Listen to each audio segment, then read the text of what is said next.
It's 3 a.m. in the morning, and your production server just started exfiltrating the entire /etc/shadow file to an actual unknown IP address. The alert just hit. A container is running in a simple Node.js app, and it's actually accessing host level files. We need to jump into the terminal and see how this is actually even possible given the Docker's promises of actual isolation. And look at this. I'm inside the container, and I run cat/host/etc/shadow, and it's actually printing everything. This shouldn't happen because the container is supposed to be a sandbox, right? Notice the prompt says root at the rate abc123. And you know what? That's our first red flag. But it's deeper than just a username. We're seeing host passwords, SSH keys, and system configs all from a microservice. Let's check the container's mounts immediately to see if someone messed up the volume configuration. And there it is. A bind mount to the root directory. But why does the process have permission to read it? Usually Linux permission should stop a random app user. But this app isn't a random user. We're seeing a total bypass of security boundary we thought Docker actually provided. Wait, I checked the Docker file and we specifically added non-root user. So how could this be even happening? You know what? Let's take a look at the Docker file for this web app and look for the user instruction. Well, on line number 12, it does say user node, which should mean that the app is actually running as a low-privileged user. If the app is running as node, it shouldn't have access to the root-owned files on the host mount. Let's try verifying this by running id inside container again. Wait a second. The output says uid equals 0, which is basically root. But why? The Docker file says user node. Maybe someone overrode it in the Docker compose file or the run command itself. Let's check the start script. Maybe there's a sudo hidden in there somewhere. Nothing in the script. It's just a standard npm start. Well, this is the first misleading clue. We assume that it's because it's in the Docker file, it's enforced at runtime. Is it possible that the image we're running isn't the one we think it is? We'll check the image ID and build history to confirm user node and see if it was actually applied or not. Everything does look correct in the metadata, yet the running process is definitely root. What is going on here?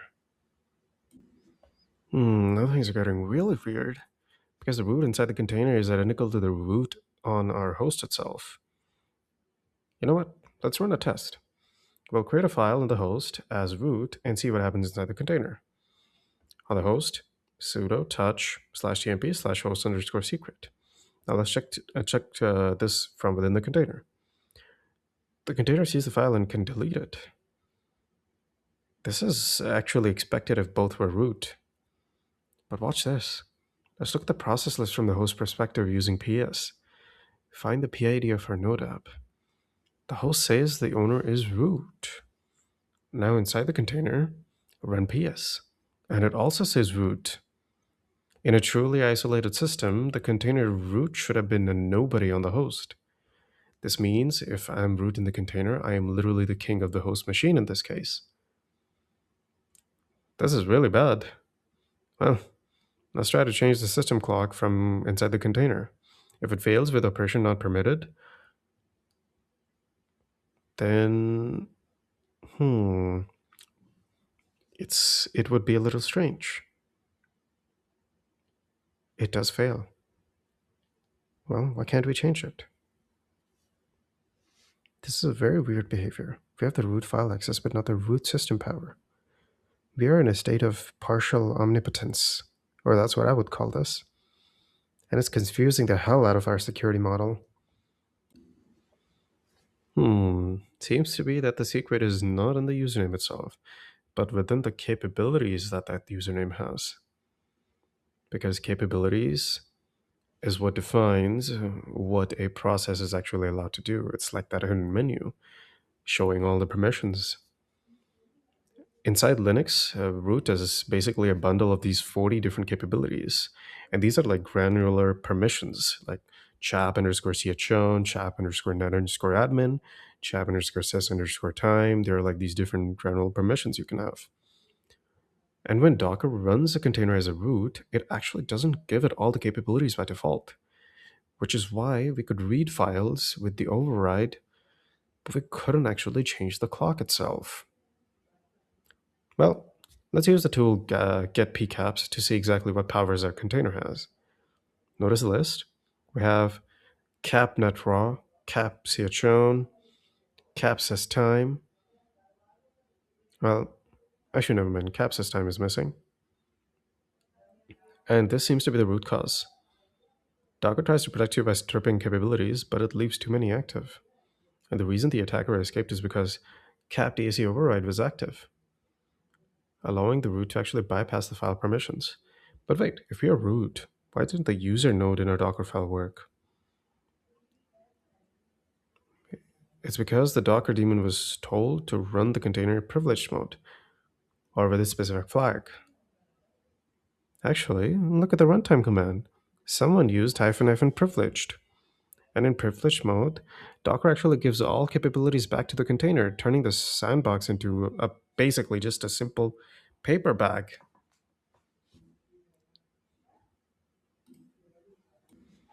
You know what? To fix this, we actually need to do more than just change a username.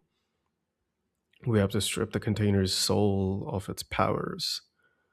Well, let's do this step by step. Step one would be to get rid of the privileged flag, because that is a security nightmare. We are also going to use cap underscore drop hyphen all in our Docker Compose file, because this will remove every single capability, making the root user almost powerless. Step 3 would be to only add back exactly what you need. The app needs to bind to port 80, so we add cap underscore net underscore bind underscore service. Step 4 is to use read only. This will prevent the attacker from writing into the container's own file system. And step 5 would be to force the user to be 1,000 at the runtime level and not just in the Docker file. Let's look at the updated Docker Compose.yaml. It's much longer, but definitely much more safer. We'll also mount our host files as RO, which basically refers to read only, if we absolutely must mount them. Now let's try running the exploit again and see these changes. Even as root inside, by doing cat host etc shadow, it basically now just results in permission denied. So by dropping the capabilities, even the UID 0 is neutered because it lacks the cap underscore DAC underscore override.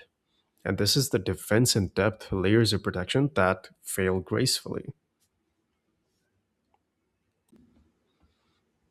Now, this is the ultimate lesson in the world of containers. Root is a ghost, and capabilities are the real world. Docker security isn't just a checkbox, keep that in mind. It's actually a series of layers. So never trust the user in a Docker file for enough protection. You must always audit your capabilities and use tools like BANE or App Armor for even more control.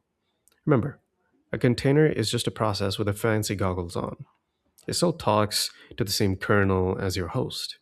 So if you give a process UID 0, you're giving it keys to the kingdom unless you unlock the doors with capabilities. Practice the principle of least privilege, because you should always start with nothing and only give user whatever he needs. Check your production environment today for the privilege flag or for the missing cap drop, because isolation is an illusion that we must maintain through careful configuration. Anyways, stay curious, keep digging into the kernel, and secure your stacks. See you on the next one.